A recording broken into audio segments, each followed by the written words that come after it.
thanks to one of my oldest friends, Gilbert Neal. He is a fantastic musician and can be found at gilbertneal.com. And, as always, thank you to my wonderful partner Parker and my child, who saw little of me for several months while I put this book to bed. Many of the stories you are about to hear involve violent and deadly criminal activities. Personally, I don't condone them. I am just piecing together history. Every major city in America has had its share of violent criminals, and their stories have been told, which is why I do this. It is history. I apologize if you see or hear about a relative or friend, but once again, most of this was reported in newspapers, on television, and in books and magazines, and a lot is on the internet. Finally, a woman named Meg Henderson Wade contacted me in 2009 to tell me she had dated Stefano Magaddino's grandson, also named Stefano, in Atlanta for over 3 years in the 1980s. When he told her his grandfather was the Don of Buffalo, she said, "Oh, you mean his first name is Donald?" She had never heard of The Godfather and was quite surprised when she did some research at the Atlanta Library and found out the Don was actually Don Stefano. I hope you enjoy listening to the book as much as I did writing it. Prologue. Never call nobody from your house. Listen here. No use of your name on the telephone. We're in hot water. Stefano Magaddino, November 8th, 1962. Gangster. Just hearing the word, you probably have a picture in your head. The typical image of a well-dressed man in a suit and hat is the obvious thought. The definition of a gangster is simply a criminal who is a member of a gang.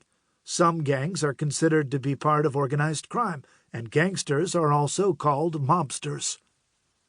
From the 1920s through the 1930s, the gangster developed into a persona that most people recognize today: John Dillinger, Al Capone, and so on.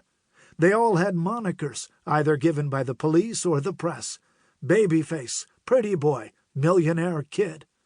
At the same time, Hollywood helped to shape what a typical gangster would look like.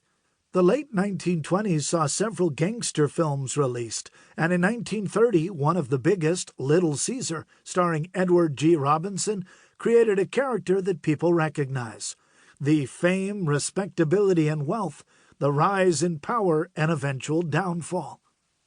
In 1972, another film changed how the world perceived mobsters and how mobsters saw themselves.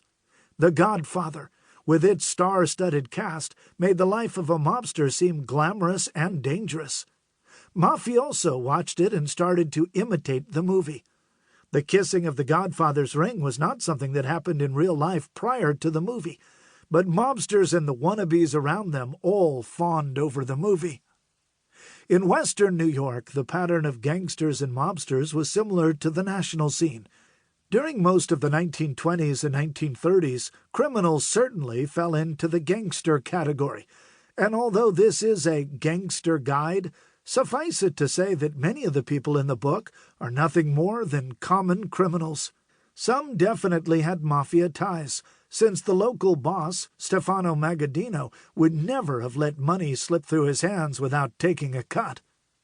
The mafia, as it is discussed in this book, is the crime family headed by Magaddino from 1922 until 1974, when he died. He was aware of, and his family played some part, in almost everything crime-related that went on in western New York during that time. Now, you must realize that no one was actually ever convicted of being a member of the mafia. Some were convicted of gambling, armed robbery, bank robbery, burglary, loan sharking, narcotics dealing, murder, and other nefarious crimes, but the mafia was a clandestine organization. Buffalo's mafia family, as it is called throughout this book, consisted of only about 150 members at its peak. So we can safely assume that everyone written about in this book was not necessarily a member of the mafia. Even Magaddino was called a reputed mob leader for many years, although the preponderance of evidence suggests otherwise. There are multiple different names that the mafia is known by.